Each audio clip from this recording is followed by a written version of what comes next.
네. 안녕하십니까. 성경 말씀 읽겠습니다. 로마서 6장 읽겠습니다. 로마서 6장 1절부터 지난주처럼 14절까지 읽겠습니다. 로마서 6장 1절. 네, 그러면 우리가 무슨 말을 하겠느냐? 은혜가 넘치게 하려고 우리가 죄 가운데 거하겠느냐?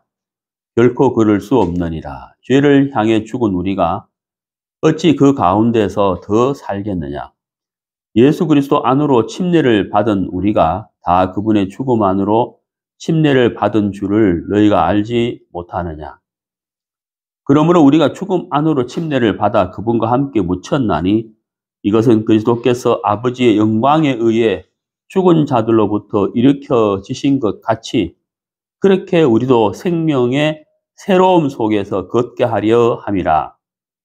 만일 우리가 그분의 죽음과 같은 모양으로 함께 심겼으면 또한 그분의 부활과 같은 모양으로 되리라. 우리는 이 사실을 아노라. 즉 우리의 옛사람이 그분과 함께 십자가에 못 박힌 것은 죄의 몸이 멸절되어 이제부터는 우리가 죄를 섬기지 아니하게 하려 함이니 이는 죽은 자가 죄에서 해방되었기 때문이라. 이제 만일 우리가 그리스도와 함께 죽었으면 또한 그분과 함께 살 줄을 우리가 믿노니 이는 그리스도께서 죽은 자들로부터 일으켜지셨으므로 다시는 죽지 아니하시고 사망이 다시는 그분을 지배하지 못하는 줄 우리가 알기 때문이라.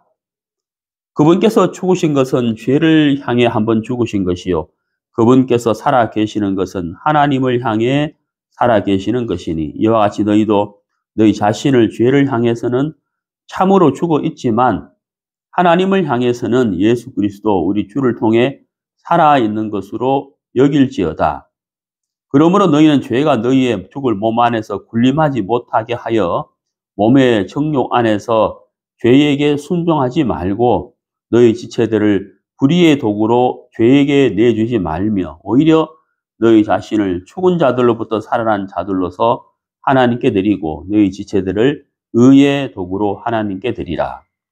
너희가 율법 아래 있지 아니하고 은혜 아래 있으므로 죄가 너희를 지배하지 못하리라. 14절 여기까지 읽었습니다. 우리가 이제 그동안 이 복음 산책을 마치고 지난주부터 그리스도인의 성장 이란 주제로 시리즈로 말씀을 전하고 있습니다. 오늘 이제 두 번째죠. 지난주에는 그리스도인의 성장 첫 번째 예수님과 연합에 대해서 말씀을 드렸습니다. 오늘은 죽은 자와 산 자, 그리스도인의 성장 두 번째 시간, 죽은 자와 산 자에 대해서 같이 교제하도록 하겠습니다. 지난주 첫 번째 시간을 잠깐 복습을 좀 하면은, 제가 로마서 6장 오늘처럼 본문을 읽고 3절을 중심으로 먼저 말씀을 드렸습니다. 3절, 예수님과 함께 침례를 받았다 라고 되어 있죠. 3절에. 형제자매도 기억나십니까? 이 침례가 무슨 침례라고요? 성령 침례다 그랬습니다. 우리가 구원받고 나서 물속에 잠겨서 침례를 받는 형제자매들 앞에서 그 침례가 아니고 여기서 말씀한 침례는 성령 침례다 라고 말씀을 드렸죠. 성령 침례라는 것은 예수님과 함께 내가 예수님과 함께 십자가에 죽고 부활했다. 예수님 십자가에 죽으심과 부활하심. 그때 나도 죽었다는 거죠. 다시 말씀드리면 우리가 구원받았다, 거듭났다는 것은 예수님과 함께 성령 침례를 받은 거예요. 이게 뭐 특별한 의미가 있는 게 아닙니다. 혹 어떤 이단에서는 이것을 막 뭔가 신비주의, 새로운 어떤 침례가 있는 것처럼 불세례를 받아라 하면서 막 뜨거움이 와야 된다 이렇게 설교하고 또 그렇게 하는 교회들이 있는데 사실 그거 다 이단들이 하는 일이고 성경에서 벗어난 거예요. 여기서 말씀하신 침례는 성령 침례다. 분명히 말씀을 드립니다. 성령 침례를 따로 받아야 되느냐? 아니죠. 구원 받았다면 이미 성령 침례를 받은 거예요. 그래서 구원 받은 사람은 성령 침례를 이미 받았고, 구원받을 때. 나머지 침례를 받아야 되죠. 그거는 뭐예요? 물속에 등에잠자 앞에서 완전히 잠겨서 올라오는 것. 그게 침례인데, 그것은 구원과는 상관이 없다라고 말씀을 드렸습니다. 성령 침례는 안 받으면 지옥 가는 거고, 물에 들어갔다 나오는 그 침례는 장례식과 같은 거기 때문에 그것은 구원과는 상관이 없다. 다만 하나님과 교회 앞에서 옛사람이 죽었습니다. 이제 새로운 피조물이 되었습니다라고 표하는 것이죠. 그게 이제 우리의 침례를 받는 것을 말합니다. 그래서 그때 예수님과 함께 내가 죽었잖아요. 성령 침례를 받으면서 그때 나와 예수님과는 하나가 됐다. 연합이 됐다. 그 부분을 제가 말씀을 드렸고, 그러고 나서 이제 마지막 부분에 제가 말씀드리겠죠. 14절을 잠깐 말씀드렸는데, 율법 아래 있다는 것은 죄가 왕노릇 했다는 것이고, 그 다음에 은혜 아래 있다는 것은 예수님이 왕노릇 하는 것이다. 그걸 마지막 부분에 잠깐 말씀을 드렸습니다. 오늘은 좀 이어서, 지난주에 이어서 두 번째 시간, 죽은 자와 산 자에 대해서 말씀을 드리도록 하겠습니다. 우리가 오늘 이제 로마서 6장 읽었잖아요. 1절부터 14절까지 읽었고, 지난 시간에도 이렇게 읽었는데, 이 1절부터 14절까지 쭉 읽으면서 공통적으로 계속해서 반복해서 나오는 단어가 있어요. 혹시 우리 형제자매들 무엇인지 알겠습니까? 뭐냐면 한번 보겠습니다. 2절. 결코 그럴 수 없느니라. 죄를 향하여, 그 다음 어떤 단어가 나왔죠? 죽은이라는 단어. 죽은, 요 단어가 나왔어요. 그 다음에 3절에도 그분의 죽음이라는 단어가 나왔어요. 그렇죠. 5절에도 그분의 죽음. 그 다음에 6절에도 옛사람이 그분과 함께 십자가에 못 박힌 것은, 또 죽음이잖아요. 7절에 죽은 자가, 그렇죠. 8절에 죽었으면, 9절에 죽은 자들로, 10절에 죽으신 것은, 11절에 죄를 향해서는 참으로 죽어 있지만, 자, 어떤 단어가 계속 나옵니까? 죽은 자. 죽은 자, 오늘 설교 주제가 죽은 자와 산 자잖아요. 이 로마서 6장에서는요, 죽음이라는 단어가 계속 나와요. 거의 매절마다 이렇게 반복해서 나오잖아요. 자, 우리가 이제 왜 사도 바울이 이제 이 로마 6장에서 죽은 자, 죽은이라는 단어를 많이 썼느냐 하는 거예요.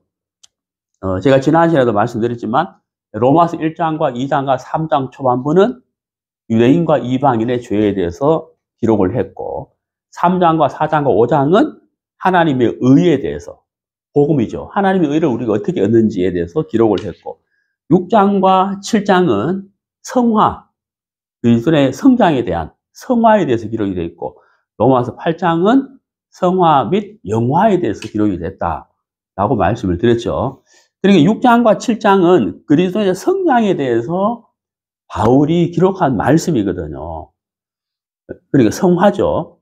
그러면 이제 바울이 우리 구원받은 그리스도인이 자라가는 데 있어서 반드시 가져야 할 마음과 그 믿음에 대해서 기록을 하는 건데, 왜 죽음이란 단어를 썼느냐 하는 거예요.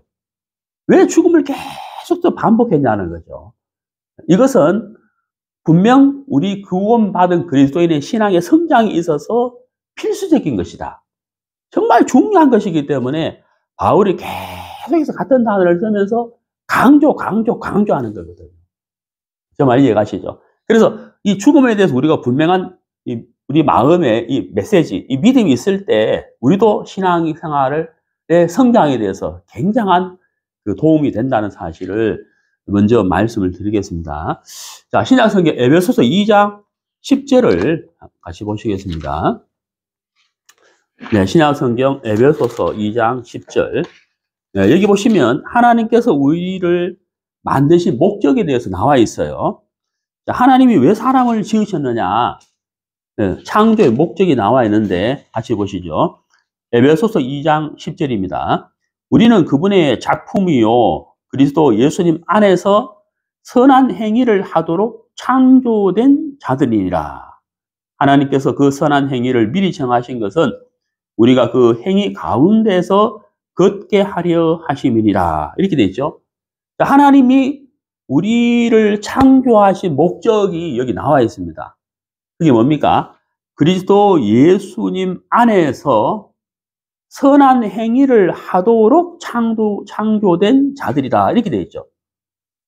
하나님 우리를 창조하신 목적은 우리가 선하게 살게 하기 위해서다. 이 말이에요. 바르게 살게, 선하게 살게 하도록 하기 위해서 우리를 창조하셨다라고 기록하고 있는 겁니다. 그러면 구원받은 사람은 어떻게 살아야 된다는 얘기예요? 선하게 살아야 된다는 얘기예요. 그런데 여러분 10절을 잘 보시면요. 조건이 있어요. 조건이 뭐냐면 그리스도 예수님 안에서라고 되어 있어요. 예수님 밖이에요? 아니에요? 아닙니다. 여러분 이거 굉장히 중요한 거예요. 여러분 우리는 도덕이 있고 윤리가 있습니다. 성경이 아닌 세상에서 도덕과 윤리를 배웠고 지금도 구원받지 않은 사람들은 도덕과 윤리를 배우고 그에 따라 사는 사람들이 많죠. 도덕과 윤리와 종교에 의해서도 사람은 선하게 살아요. 선하게 삽니다. 그러나 하나님의 눈으로 볼 때는 그것은 선한 것이 아니에요. 여러분 이거 잘 아셔야 됩니다. 무슨 말이냐? 종교와 도덕과 윤리에 의해서 사람이 선하게 사는 것처럼 보이지만 하나님의 눈에는 선의 기준이 있어요. 예. 하나님이 갖고 있는 선의 기준이 있습니다. 그 하나님이 가지고 있는 선이 무엇이냐? 예. 바로 예수 그리스도예요. 예. 예수 그리스도예요. 예수님 그분이 선이에요. 선 그 자체예요. 진리 그 자체예요. 그러니까 예수 밖에서 선하게 살았다. 이것은 의미가 없는 겁니다. 그러면 무조건 나쁘게 살았는데 그게 아니고요. 예, 하나님의 눈에서, 하나님의 기준에서는 그리스도 예수 안에서 사는 것이에요. 이게 중요한 겁니다. 그리스도 밖에서 도덕과 윤리와 종교에 의해서 선하게 사는 것은 하나님이 인정하지 않는다고 하는 사실입니다. 그래서 여러분 우리가 그리스도 예수 안에 들어오려면 구원을 받아야 돼요. 구원. 거듭나고 성령 침례를 받는 것이 중요하다. 그것으로 통해서 예수님 안에 들어오게 되는 것이고 예수님 안에 들어온 그때부터 그 사람은 선하게 살아가야 돼요. 선하게 살아가야 되는데 자, 여기서 이제 문제가 있다는 거예요. 선하게 살아가야 되는데 문제가 있다는 거예요. 어떤 문제가 있느냐? 제가 지난주에도 말씀드렸잖아요. 선하게 살 수 없도록 하는 어떤 힘이 작용을 해요. 구원받은 그리스도인은 구원받지 않은 사람과 다른 것이 몇 가지가 있는데 그 중에 하나가 뭐냐면 갈등이 있다는 거예요. 구원 안 받은 사람은 갈등이 없어요. 왜? 옛사람, 죄성을 가지고 있는 육의 소욕만 있기 때문에 갈등이 없는데 구원받은 사람은 성령이 들어왔잖아요. 그 성령이 들어와서 성령이 주시는 마음을 따라서 살려고 하는 마음이 있고 사는 것이 삶이 있고 그 다음에 구원을 받았지만 여전히 죄성은 남아있단 말이에요. 그 죄성은 남아있기 때문에 육신의 생각과 육신의 욕망이 그 죄성을 따라서 살려고 해요. 예. 그러니까 이 육신의 소욕과 육신의 생각과 성령의 소욕, 이 두 사이에서 뭐가 생길까요? 갈등이 생기는 거예요. 그래서 우리가 이제 착하게 살아야 된다는 건 알지만 이걸 맞는데 우리가 구원받으면서 우리 속에 성령이 들어왔기 때문에 야, 내가 이제 착하게 살아야 되겠다. 하나님이 기뻐하시는 삶을 살아야 되겠다라는 마음이 들어요. 또 그렇게 살아야 돼요. 그런데 문제가 뭐가 있다고요? 예, 죄성을 가진 이 옛사람, 육신의 생각과 욕망이 성령의 소욕을 성령이 주시는 마음을 계속해서 거스리고 대적한단 말이에요. 여기서 우리가 갈등을 하는 거예요. 자, 지난주에 이어서 오늘 두 번째 시간이잖아요. 어떻게 해야 할 것이냐 하는 거예요. 네, 그게 문제예요. 이게 쉬운 것이냐? 쉽지 않아요. 저도 그렇습니다.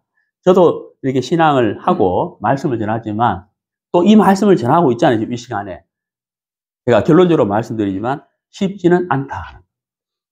예, 쉽지는 않기 때문에 말씀을 많이 배워야 되겠죠.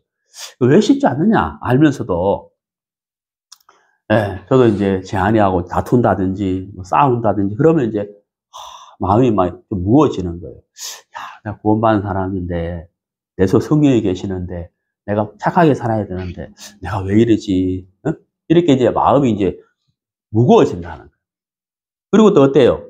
우리가 직장생활을 하거나, 또 어떤 업무를 보거나 하면서 어떤 그 상사에게 책망을 듣고, 꾸지람을 듣고, 또 어떤 뭐 운전하다가 또 다툼이 생기고, 이런 여러 가지 일로 인해서 우리 마음이 상하고, 마음이 눌리고, 그렇잖아요. 그리고 나도 모르게 어때요? 마음에서 짜증이 나고, 미움이 생기고, 이렇게 역정이 나면은, 우리 마음이 막 갈등이 생기잖아요. 내가 이러면 안 되는데. 그렇잖아요. 그러니까 그게 이제 쉬운 건 아니라는 거예요. 그러나 우리가 배움을 통해서 우리가 자라나야 되기 때문에 쉽지는 않지만 말씀을 통해서 믿음으로 우리가 헤쳐나가야 된다 하는 것을 말씀드릴 수가 있습니다. 자, 에베소 2장 10절 방금 말씀드린 대로 우리는 그리스도 예수 안에서 선한 행위를 하도록 지음을 받은 자들이다. 그래서 우리가 이제 선하게 살아야 되는데 우리가 이제 어떻게 하면 정말 하나님이 창조하신 목적대로 우리가 선하게 또 믿음으로 주님을 기쁘시게 하는 삶을 살 수 있을 것인가 하는 거예요. 우리가 이제 알아야 될 것이 있는데요. 제가 조금 전에 말씀드렸죠. 로마서 6장에 죽음에 대해서 많이 기록을 하셨어요. 그 이유가 뭘까 하는 겁니다. 자, 로마서 6장을 보시죠. 로마서 6장 4절. 그러므로 우리가 죽음 안으로 침례를 받아 그분과 함께 묻혔나니 이것은 그리스도께서 아버지의 영광에 의해 죽은 자들로부터 일으켜지신 것 같이 그렇게 우리도 생명의 새로운 속에서 걷게 하려 함이라. 자, 여기서 생명의 새로운 속에서 걷게 하려 함이라 이렇게 되어 있습니다. 그러니까 우리가 이제 어떤 삶을 살아야 되느냐, 어떻게 살아야 되느냐, 이 4절에 생명의 새로움 속에서라고 되어 있어요. 이게 무슨 말이에요? 성령의 인도를 받아서 이 말이거든요. 성령의 인도를 받아서 삶을 산다는 거예요. 새로운 피조물 된 우리는. 자, 성령의 인도를 받아서 우리가 산다는 거예요. 그러려면 바울이 알아야 하는 것이 있다고 계속 말씀하고 있는데 그게 바로 뭐냐면 내가 죄에 대하여 죽었다는 거예요. 자, 다시 한번요. 내가 무엇에 대하여? 죄에 대하여 어떻게? 죽었다는 거예요. 그걸 계속 강조하고 있습니다.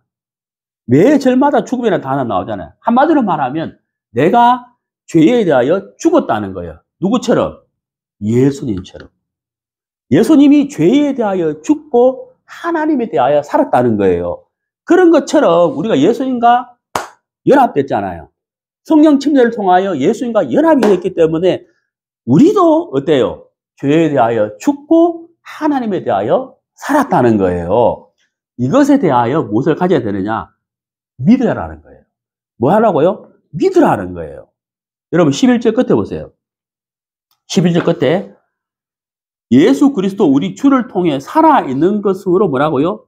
여길지어다라고 되어 있어요. 응? 여길지어다 이게 무슨 말일까요? 제가 독일에 있는 우리 큰아들한테 희태야 용돈 보냈다. 내가 방금 20만 원 보냈다.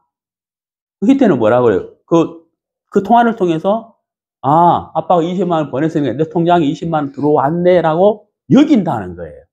여긴다는 말이 그 말이 이해가시죠? 내 것이다 이 말이에요. 여러분 로마서 3장에 보면 하나님의 의에 대해 설명하고 있잖아요. 하나님께서 우리에게 하나님의 의를 우리에게 거저 주셨다는 거예요. 그게 뭐예요? 여길지어다 이 말이거든요. 요즘 말하면 계좌이체예요. 이해가시죠? 하나님이 이미 우리가 성령 침례를 받을 때 하나님이 우리에게 주신 것이 있어요. 그게 성령이거든요. 그 성령을 통하여 하나님 우리에게 내가 십자가에 죽었고 나는 죄에 대하여 죽었고 하나님에 대하여 살았다. 라는 마음 주셨다는 거예요. 그렇게 여기라는 거예요. 그렇게 믿으라는 거예요. 이게 결론이에요. 여기 결론이에요. 자, 그럼 봅시다. 그러면 이제 갈등이 생기거든요. 뭐, 어디서 갈등이 생기냐? 내가 분명히 믿었는데, 왜 내가 집사람 아내하고 싸우지? 이래 되잖아요. 내가 왜 짜증이 나지? 이래 되잖아요. 그거는 뭐냐면, 여러분, 그게 뭐냐면, 내가 죄성을 가지고 육신을 입고 있는 상태예요. 그런데, 내가 예수님처럼 온전한 믿음이 없는 신앙이 어리기 때문에 내 눈과 귀와 내 육의 감각이 무엇에 반응을 하냐면 현실에 반응을 내가 하는 거예요. 자, 빨리 이해가시죠? 그리고 우리 속에서 이런 마음이 들죠. 너 왜 안 되지? 이런 마음이 든다고요. 그때 여러분이 아셔야 될 게 있어요. 뭘 아셔야 되느냐? 그렇지만 나는 죄에 대하여 뭐라고요? 죽은 자라는 거예요. 이 마음을 가지셔야 돼요. 그래야 여러분이 사단에게 안 속았고 사단에게 기회를 안 주게 돼요. 근데 여러분이 나는 안 되는가 봐. 난 신앙이 너무 어린가 봐. 또 내가 왜 이렇게 죄성에 빠지게 되지? 안 되는가 봐. 이런 마음을 가지잖아요. 그러면 사단이 틈을 가져요. 그러면 여러분은 한없이 사단이 끌고 가서 계속해서 침륜 속에 빠지게 한다는 거예요. 여러분 복음을 생각해 보십시오. 우리는 경건치 아니한 자예요. 맞죠? 우리는 경건치 아니한데 하나님 우리를 보고 뭐라 하셨다고요? 의롭다 하셨단 말이에요. 그럼 구원은 뭡니까? 경건한 사람이 되는 게 구원이에요? 아니, 그런 말 성경에 한 구절도 안 나와요. 뭐가 구원이에요? 내가 경건한 사람이 되는 게 아니고 나는 이런 사람이지만 하나님 나를 어떻게 하셨다고요? 의롭다고 하셨다는 것을 내가 뭐 하는 거예요? 여기는 거예요. 믿는 거란 말이에요. 그게 복음이잖아요. 그리스도의 성장 똑같다는 거예요. 내 현실은, 내 환경은, 내 형편은 어때요? 내가 비록 연약하고 부족하고 또 때로는 어때요? 싸우기도 하고 때로는 어때요? 짜증도 내고 그러잖아요. 그런다고 해서 내가 침륜에 빠져야 되는 게 아니고 나는 안 되는 것보다 이게 아니고 그런다 할지라도 우리가 거기서 어떤 믿음을 가져야 된다는 거예요. 어떤 믿음이에요? 나는 죄에 대하여 죽었다는 거예요. 나는 죄에 대해 죽었다는 거예요. 여러분, 죽었다는 말이 무슨 말이냐면요. 네, 죽었다는 말이 무슨 말이냐면 반응하지 않는다는 뜻이에요. 살았다는 것은 뭐예요? 반응한다는 얘기예요. 네, 이해가시죠? 그러니까 어때요? 내가 비록 어때요? 죄에 속았지만, 내가 싸웠지만, 내가 짜증을 냈지만, 내가 어떤 일을 잘못했지만, 그래도 어때요? 예, 믿음을 가져야 된다는 거예요. 믿음. 여길지어다 나는 죄에 대하여 죽어서 라는 믿음을 가져야 돼. 그렇게 믿음을 계속 가지다 보면 우리가 어떻게 될까요? 예, 죄에 대하여 반응을 하지 않고 하나님에 대해 살았다는 말은 무슨 말이에요? 하나님께 반응한다는 얘기예요. 그래서 우리의 신앙이 자라가는 거예요. 네. 자, 성경을 보시겠습니다. 마태복음. 제가 이 부분을 이렇게 생각하다가 예수님은 어땠을까라는 생각을 해봤어요. 네. 예수님은 어땠을까? 자, 마태복음 26장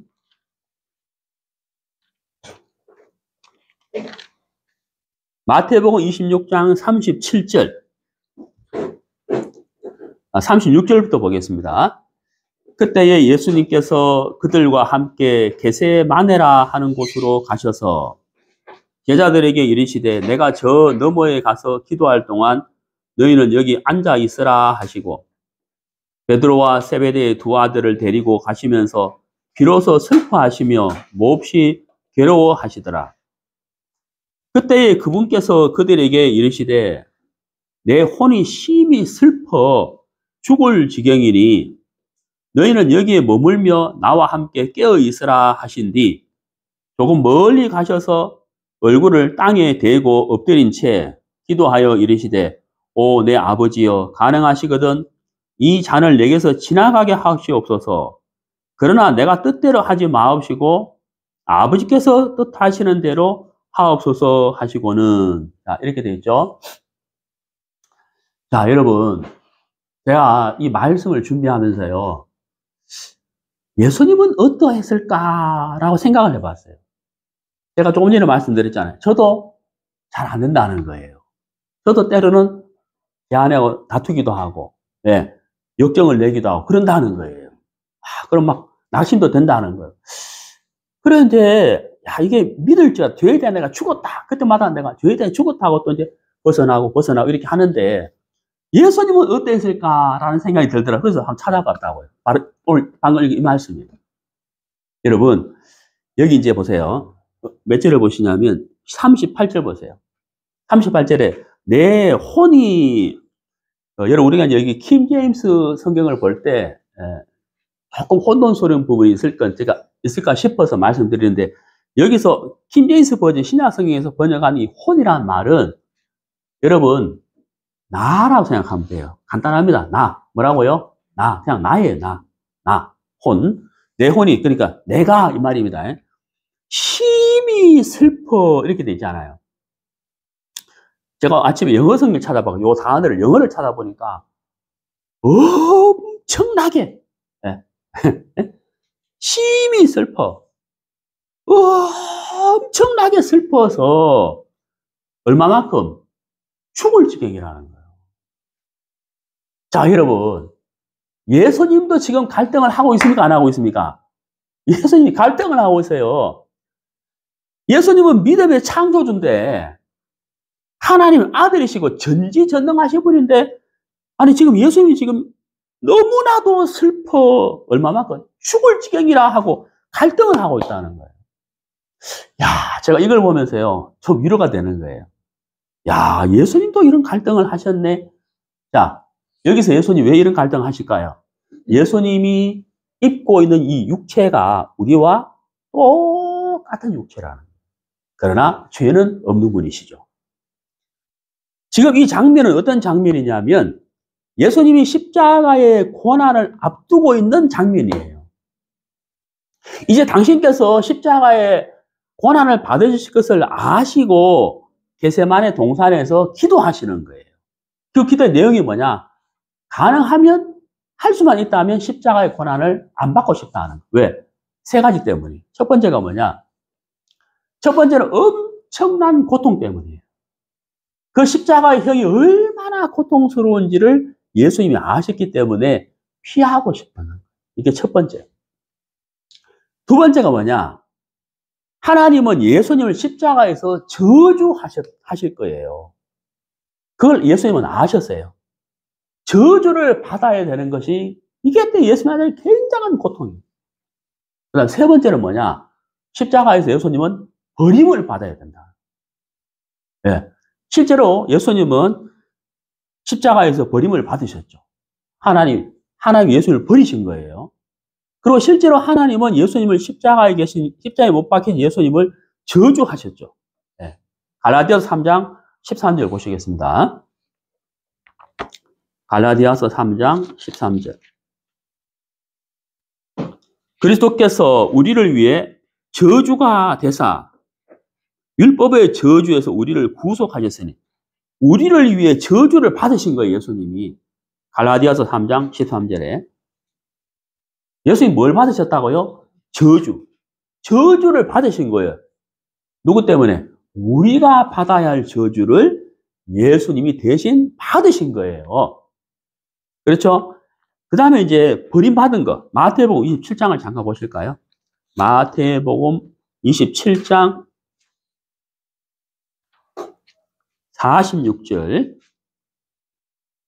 9시쯤에 예수님께서 큰 소리로 외쳐 이르시되 엘리 엘리 라마 사박다니 하시니 그것은 곧 나의 하나님이여 나의 하나님이여 어찌하여 나를 버리셨나이까. 그러니까 이 세 가지 엄청난 육체의 고통과 저주와 버림을 당할 이 세 가지 이것으로 인하여 예수님이 이 십자가형에서 이 십자가형을 내가 받지 아니하면 좋겠는데, 그죠? 이걸 지나갔으면 좋겠는데 라는 마음을 가졌단 말이에요. 그러니까 갈등이 생기는 거예요. 하나님의 뜻은 이것이 아닌데 내가 십자가형을 받아야 되는데 그렇잖아요. 그러니까 막 갈등을 하고 있는 거예요. 그러니까 예수님이 어떻게 하셨습니까? 기도하셨다는 거예요. 몇 번? 3번. 3번 기도하신 거예요. 예. 제가 지난주에 말씀드렸죠. 신앙의 4가지 요소. 말씀, 기도, 전도, 교제. 4가지. 그 예수님 기도하시는 거죠. 여기서 우리가 배워야 할 것이 있다는 거죠. 옛사람이 육신의 소욕이 성령을 거스리고 대적할 때 우리가 갈등을 느낄 때 예수님은 어떻게 하셨느냐? 네, 예수님은 기도하셨다는 거예요. 기도를 통해서 예수님은 결정을 내려요. 결정을 내려요. 옆에 있는 제자들 보고 뭐라 그래요? 이제 우리가 가자. 나를 팔 자가 왔다. 나를 잡을 자들이 오고 있다 하고 예수님 당신의 몸을 로마 군사들에게 내어준다는 거예요. 그게 무슨 말이에요? 하나님의 뜻에 순종하는 거예요. 예수님은 3번의 기도를 통해서 갈등과 슬픔과 고통이 있었지만 하나님의 뜻에 순종하는 자가 됐다는 거예요. 자, 바로 이거예요. 우리가 옛사람과 새사람 두 사이에서 우리가 갈등이 일어날 때 나는 죄에 대하여 죽은 자로 여겨라. 그 믿음을 가져라. 나는 죄에 대해 죽었다. 여기라. 그렇게 여기라. 예수님처럼 그렇게 여기라. 잘 안 되는데요. 여겨라. 잘 안 되네요. 믿어라. 잘 안 되더라도 믿어라. 복음과 똑같이 나는 경험치 않은데요. 의로워. 그걸 믿으라는 거예요. 똑같다는 거예요. 예수님도 갈등을 느꼈다는 거예요. 그러나 예수님은 결론이 뭐예요? 자기 뜻대로 하지 않았다는 거예요. 육신의 소욕을 따라가지 않았다는 거예요. 어떻게? 기도를 통해서 당신의 마음을 다 내어놓고 하나님의 뜻을 받아들였다는 거기에 순종했다는 거예요. 예. 우리가 마찬가지다. 우리도 마찬가지라는 거예요. 예수님이 이런 갈등을 하셨다. 우리 얼마나 많은 갈등을 하겠으며 얼마나 많은 실패를 하겠습니까? 하지만 우리는 그때마다 어떻게 하라고요? 믿으라는 거예요. 여기라는 거예요. 나는 죄에 대하여 죽었고 하나님에 대하여는 살았다. 산자다. 죄에 대한 죽은 자요. 하나님께 대하여는 산자다 하고 그렇게 여기라는 거예요. 자, 로마서 6장 가겠습니다. 로마서 6장 11절. 이와 같이 너희도 너희 자신을 죄를 향해서는 참으로 죽어 있지만 하나님을 향해서는 예수 그리스도 우리 주를 통해 살아있는 것으로 여길지어다. 그러므로 너희는 죄가 너희의 죽을 몸 안에서 군림하지 못하게 하여 몸의 정욕 안에서 죄에게, 그 다음 잘 보세요. 죄에게, 그 다음 뭐라 되어 있죠? 순종하지 말고 이렇게 되어 있잖아요. 자, 예수님이 조금 전에 마태복음 26장 기도하셨죠? 몇 번? 3번. 3번 기도하시면서 당신의 뜻은 내려놓고 하나님의 뜻은 받아들인 순종하셨다는 거예요. 나는 죄에 대하여 죽은 자야. 죄에 대하여 순종하지 말라는 거예요. 죄가 왕노릇하도록 하지 마라. 나 자신을 죄에게 내어주지 마라. 어떻게? 나는 죄에 대하여 죽은 자다. 예수님처럼 하나님 앞에서 내 것을 내려놓고 하나님 것은 받아들이는 그런 자, 그런 삶. 그게 바로 믿음의 삶이다 하는 것이죠. 자, 13절. 너희 지체들을 불의의 도구로, 여기 불의의 도구가 나옵니다. 죄의 도구, 죄의 병기, 불의의 도구가 있고 죄에게 내주지 말며 오히려 너희 자신을 죽은 자들로부터 살아난 자들로서 하나님께 드리고 너희 지체들을 의의 도구로 하나님께 드리라. 자, 죄의 병기, 의의 병기. 불의의 도구, 의의 도구. 이렇게 나와 있죠. 네. 나는 한 사람인데 불의의 도구로 쓰임 받을 수도 있고 의의 도구로 쓰임 받을 수도 있는 거예요. 이해가시죠? 그렇다는 거예요. 근데 하나님은 우리에게 말씀하시기를 의의 도구로 하나님께 드리라라고 하고 있죠. 예수님처럼. 구원받았기 때문에 다 돼서라고 생각하시면 안 됩니다. 구원받아도 죄의 속성은 있는 거예요. 이 육이 있는 동안에. 그렇죠. 그래서 다 된 게 아니고 끊임없는 싸움이 있다는 걸 아셔야 됩니다. 네, 육의 소욕과 성령의 소욕이 계속 싸움이 있다는 걸 아셔야 돼요. 그래서 우리는 예수님보다 더 많은 갈등을 하기 때문에 예수님이 겟세마네 동산에서 3번 기도하신 것처럼 우리도 말씀과 기도와 교제와 전도를 통해서 우리가 하나님으로부터 힘을 얻고 나는 죄에 대해 죽은 자야 내려놓고 하나님께 순종하는 삶, 그것이 바로 성장하는 그리스도인이다 하는 거죠. 옛날에 어떤 집에 살고 있던 가족들이 이사를 가게 됐어요. 요즘이야 이사센터 불러 하지만 옛날에 안 그랬잖아. 이사를 가는데 이거 저거 챙겨가지고 려가에 막 치게에 그러니까 이사를 가는데 옆집에 친구가 와서 아쉬워하면서 응? 그동안 정이 들었었는데 아쉬워하면서 잘 가라고 인사하고 또 이삿짐도 도와주고 이렇게 했는데 이사를 다 가고 난 다음에 이제 그 옛집을 이렇게 쭉 친구가 둘러보니까 뭐 하나 빠져 있는 거예요. 예. 그러면 그게 이제 뭐냐면 이제 그 평상 밑에 요강이 하나 있는 요강. 노수로 된 요강이. 아이고 이 친구가 잘 챙겨간다고 하더니만 하나 빠뜨렸네. 노수로 만든 요강이.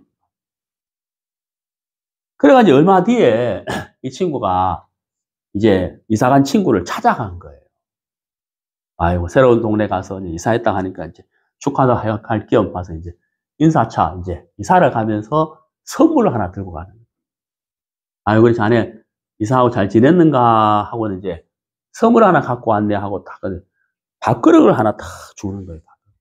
아, 이게 뭔가? 옛날에는 왜 밥그릇도 노수로 됐잖아요. 노수로 된 밥그릇을 하나 탁 내는 이걸로 자네 밥 많이 먹고 건강하게. 그러면서 이제 설명을 하는데 이 밥그릇이 어떤 밥그릇이냐면 자네가 이사를 가고 난 다음에 자네 옛집에 내가 쭉 둘러봤는데 그 평상 밑에 넌 요강이 하나 있던데 그걸 하나 자네가 안 가져갔던데 내가 요걸 녹여가지고 밥그릇을 만들어 왔어. 그게 같은 노선인데 전에는 뭐였어요? 요강이었어요. 오물을 담는 요강이었어요. 근데 이제는 뭘로 바뀌었어요? 예, 사람에게 건강을 주고 양식을 제공하는 밥그릇으로 바뀐 거예요. 똑같은, 재료는 똑같은데. 자, 여러분. 우리는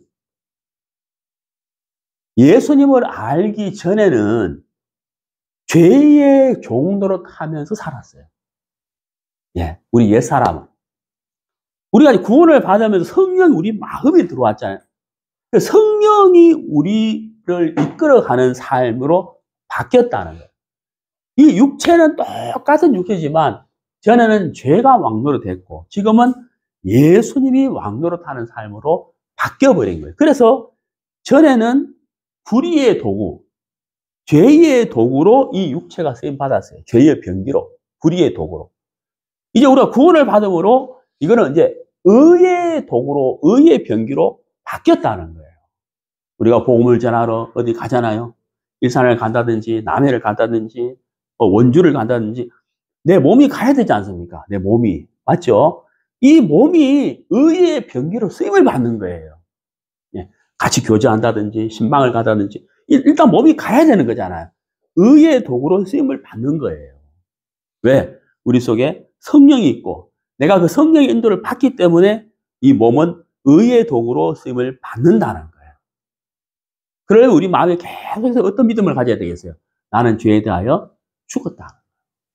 나는 죄에 대하여 죽었다는 거예요. 하나님에 대하여 살았다는 거예요. 그 믿음을 계속 가게 된다. 삶 속에서 비록 안 된다 할지라도 뭐라고요? 믿으라는 거예요. 그렇게 여기라는 거예요. 자, 성경 보겠습니다. 갈라디아서 5장.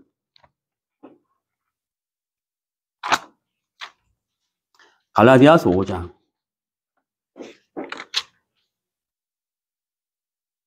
17절.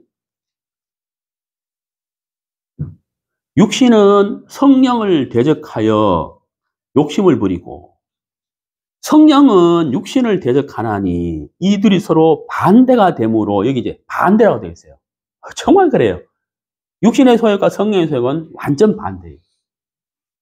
아, 오늘 교회당에 가서 말씀 좀 들어야지. 누구 뭐라 그래요?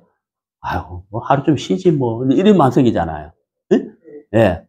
이게 육의 소욕이란 말이에요. 그러니까 성령의 소욕과 육신의 소욕은 완전 반대예요. 그래서 우리가 갈등이 있다는 거예요. 자, 그래서 18절. 그러나 너희가 성령의 인도를 받으면 율법 아래 있지 아니하리라. 그 다음 16절. 내가 이것을 말하노니 성령 안에서 걸으라. 그러면 너희가 육신의 욕심을 이루지 아니하리라. 예수님이 마태복음 26장 겟세마네 동산에서 기도하셨잖아요. 아, 나는 십자가 너무 싫은데 그걸로 끝난 게 아니고 하나님께 나아가서 기도하셨단 말이에요. 그게 뭐예요? 성령 안에서 걸어가시는 모습이잖아요.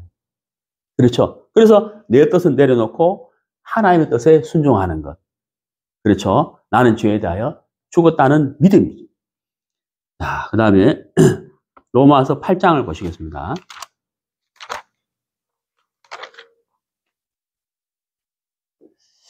로마서 8장 1절.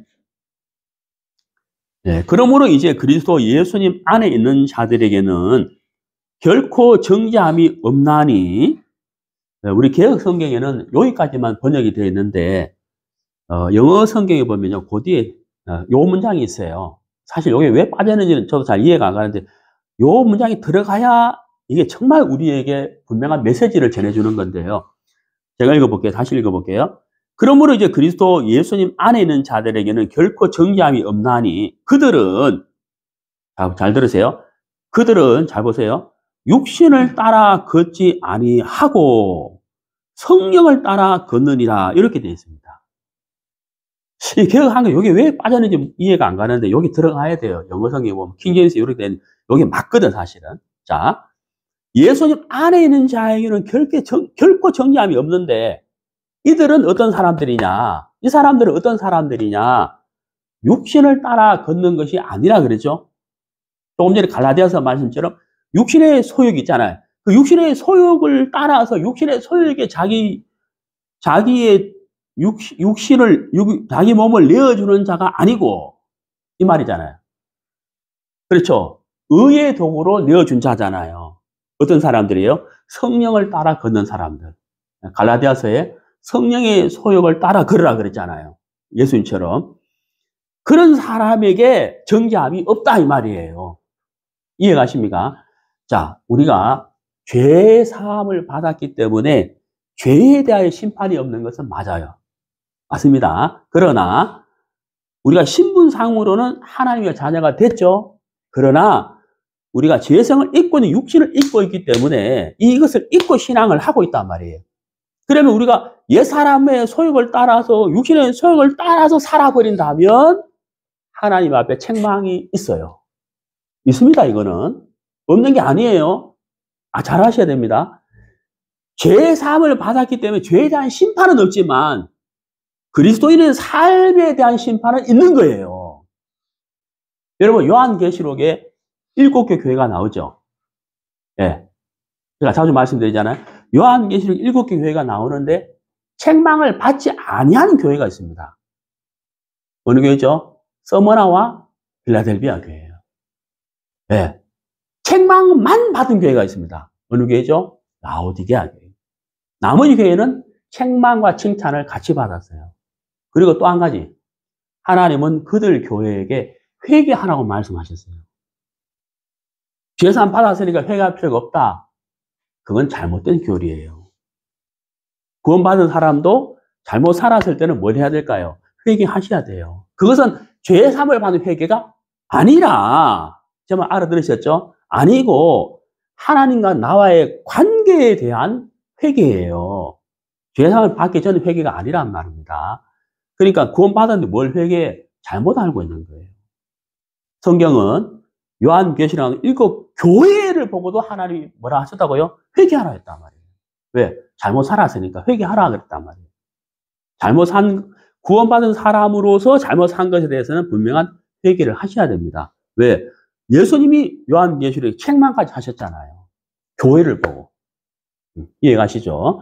네. 죄 사함을 받기 전에 회개하는 그거랑 다른 거예요. 그걸 구분하셔야 됩니다. 자, 그래서 로마서 8장 1절에 육신을 따라 걷지 아니하고 성령을 따라 걷는다. 예. 성령을 따라 걷는다. 이런 사람에게 예수님 안에 있는 이 사람에게는 뭐가 없다고요? 정죄함이 없다는 거예요. 그런데 우리가 성령을 따라 걷지 않고 육신을 따라 걷는다면 우리 마음이 어떻게 될까요? 무거워질 수밖에 없어요. 그건 너무 당연한 거죠. 왜? 성령의 인도를 거부했기 때문에 마음이 무거워질 수밖에 없는 거예요. 예. 그래서 성령의 소욕을 따라 걸을 때 우리가 육신의 소욕을 거부하는 자가 되는 거다. 그래서 무슨 믿음을 가지라고요? 나는 죄에 대하여 죽었다. 그 믿음과 그렇게 여기라는 거예요. 그 믿음을 가져라. 그래서 성령의 소욕을 따라서 걷는 자의 삶을 살게 되는 것이다. 자, 그 다음에 좀 내려가 보겠습니다. 로마서 8장 4절. 이것은 육신을 따라 걷지 아니하고 성령을 따라 걷는 우리 안에서 율법의 의가 성취되게 하려 함이니라. 자, 5절을 잘 보세요. 5절, 6절. 육신을 따르는 자들은 육신의 일을 생각하되 성령을 따르는 자들은 성령의 일들을 생각하나니. 자, 6절. 육신적으로 생각하는 것은 사망이요 영적으로 생각하는 것은 생명과 화평이니라. 육신의 생각은 하나님의 법에 복종하지 아니하며 참으로 복종할 수도 없으므로 하나님과 원수되는 것이니라. 자, 거기 원수, 거기 밑줄 한번 꺼보세요. 자, 육신의 생각은 하나님과 뭐가 된다고요? 원수가 되는 거예요. 다시 말하면 굉장히 악한 것이다. 네, 굉장히 악한 것이다. 왜? 원수라고 표현할 만큼 악한 거예요. 뭐가요? 육신의 생각. 육신의 생각. 자, 여러분, 우리가 이제 이 복음을 전할 때 복음을 막는 장애 요인이 참 많아요. 저도 개인적으로 전도를 해보면 그 사람이 가지고 있는 어떤 생각이 이 말씀을 막 거부하는, 마음을 꽉 닫고 있는 그런 걸 참 많이 보거든요. 그 중에 하나가 뭐 진화론이에요. 찰스 다윈이 진화론. 그 진화론을 믿고 있는 사람, 창조에 관한 이야기를 하면은 안 받아들이는 거예요. 진화가 맞다는 거예요. 마음을 딱 닫고 있는 거예요. 그게 뭐예요? 육신의 생각인 거예요. 그 사람이 가지고 있는 그 생각이 하나님과 원수가 되는 거예요. 왜? 이 복음을 안 받아들이는 거예요. 안 받아들이는 거예요. 하나님은 그 사람의 죄도 십자가에서 깨끗하게 사하셨지만 그 사람이 가지고 있는 생각으로 인하여 말씀을 받아들이지 못하기 때문에 그 사람의 생각이 하나님과 원수가 되는 거예요. 그 사람은 하나님 심판대에 서면 어디 가겠습니까? 영원한 지옥에 떨어진단 말이에요. 그러니까 그 생각이 원수라는 거예요. 생각이 뭘까요? 말씀과 다른 생각이죠. 네, 말씀을 거부하는 거잖아요. 자, 우리가 구원받았지만 우리 속에 여전히 육신의 생각이 올라와요, 안 올라와요? 끊임없이 올라온다는 거예요. 예, 성령을 대적하고 성령을 거스르기 그런 생각을 마귀가 계속 집어넣어준다는 거예요. 그러니까 어때요? 그 생각을 따라가고 거기에 내가 그걸 따라서 걷게 되면 성령의 인도를 받지를 못하게 되는 거예요. 그러면 실패하는 그리스도인이 되는 거예요. 승리하는 그리스도인이 아니라 실패하는 그리스도인이 된다는 거예요. 그래서 어떻게 해야 된다는 겁니까? 나는 죄에 대하여 죽은 자다. 믿으라는 거예요. 그 믿음을 가지라는 거예요. 나는 죄에 대한 죽은 자로 여기라는 거예요. 그 믿음을 가지라는 거예요. 그래서 여러분, 우리가 구원받을 때도 마찬가지지만 신앙의 삶도 예수님을 바라봐야 돼요. 그리고 예수님을 깊이 깊이 생각해야 돼. 자, 히브리서 3장. 히브리서 3장 1절. 그러므로 거룩한 형제들 곧 하늘의 부르심을 참여한 자들아, 우리 신앙 고백의 사도시며 대제사장이신 그리스도 예수님을 깊이 생각하라. 자, 어떻게 생각하라? 깊이 생각하라. 자, 이분은 어떠하셨느냐? 2절에서 설명하고 있죠? 그분께서는 자기를 세우신 분에게 신실하기를 모세 역시 그분의 온 집에서 신실했던 것 같이 하셨느니라. 자, 예수님은 누구에게 신실하셨느냐? 자기를 세우신 분 하나님이죠. 하나님에게 신실하셨다는 거예요. 자, 오늘 우리 마태복음 26장에서 우리가 봤잖아요.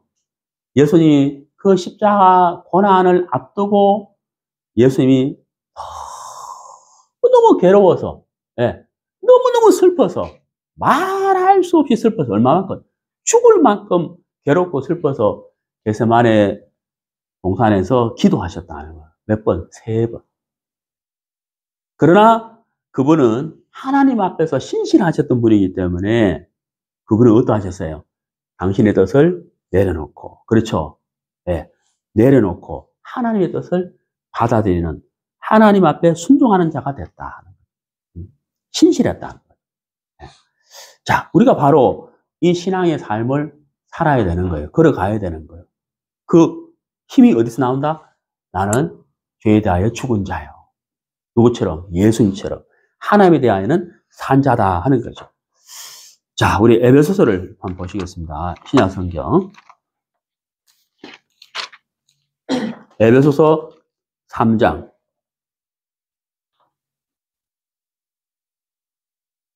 에베소서 3장, 죄송합니다. 4장.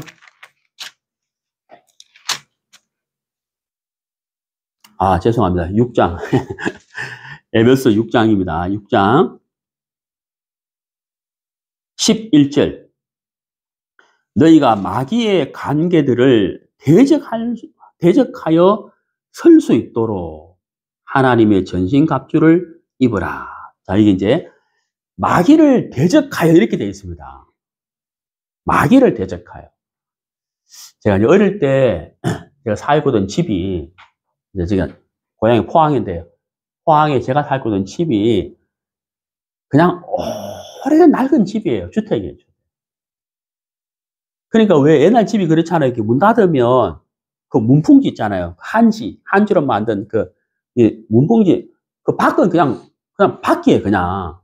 그러니까 겨울에 찬바람이 휑 불면은 요즘처럼 뭐 이렇게 알루미늄 샤시로 탁 닫으면은 막 공기가 차단, 그게 아니고 그냥 그 틈으로 막 바람이 살살 들어오는, 그리고 또 뭐 이렇게 살다 보면 문풍지에서 손가락이 탁 하고 뭐 이렇게 아주 구멍이 나고 찢어지기도 하고 그러잖아요.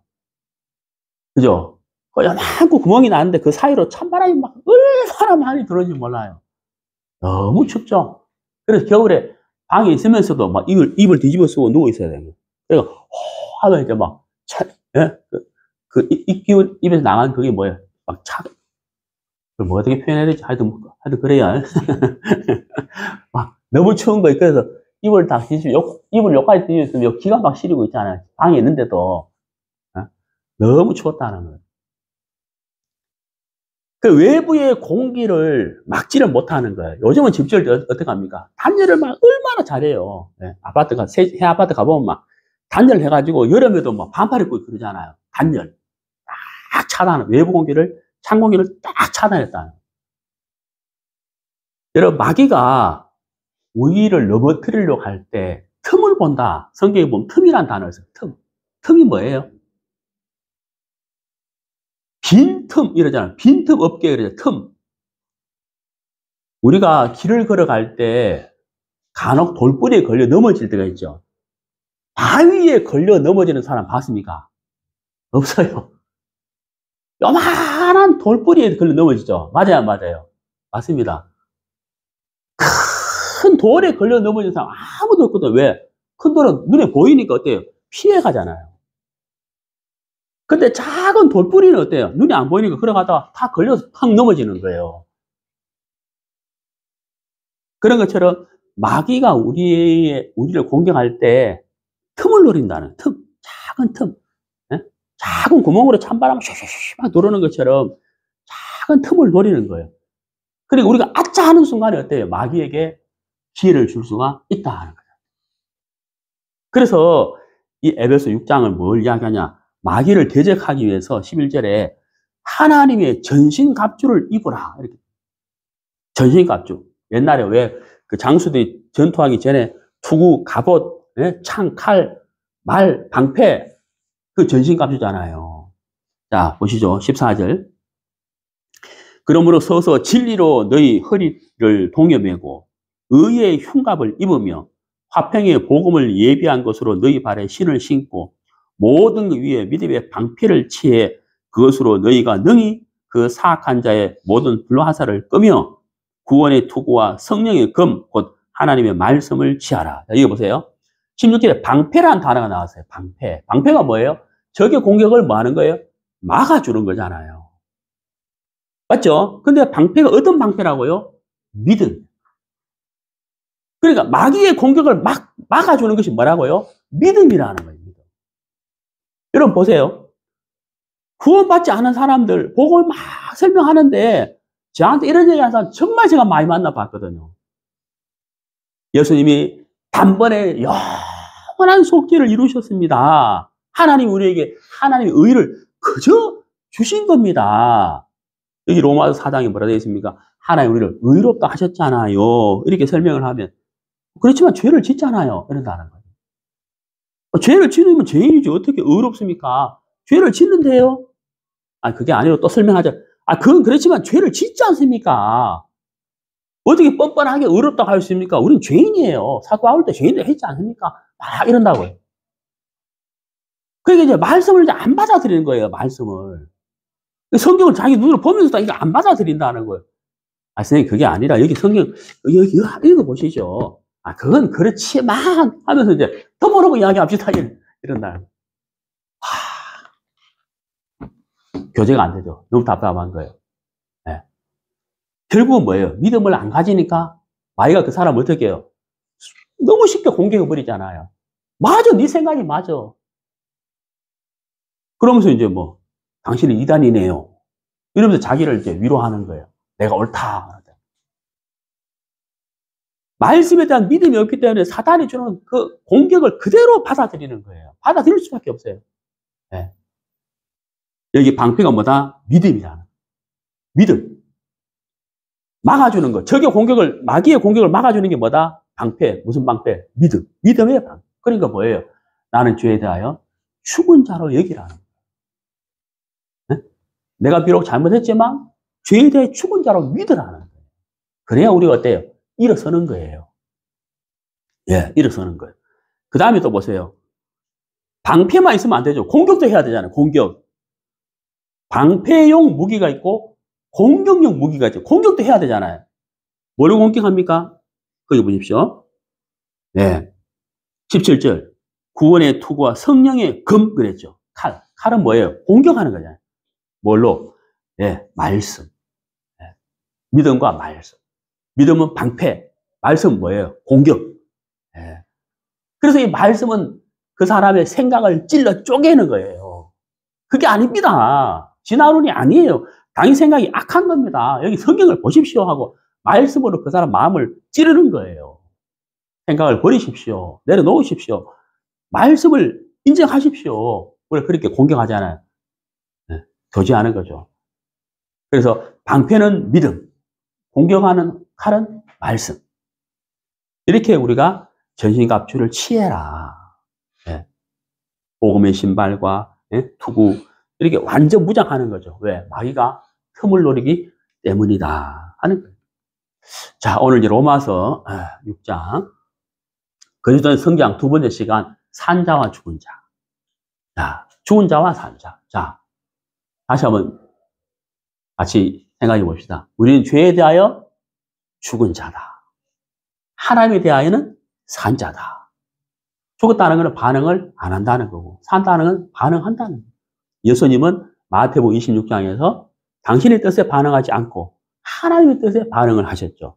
그래서 히브리서 3장 1절에 신실한 자라. 그래서 우리도 예수님처럼 예수님을 닮아가서 예수님처럼 갈등이 생길 때 기도하고 말씀을 읽고 그분의 힘을 받아서 우리가 믿음의 삶을 사는 것. 그게 바로 성장하는 그리스도인이다 하는 것입니다.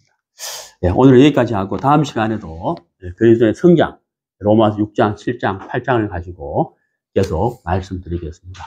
감사합니다.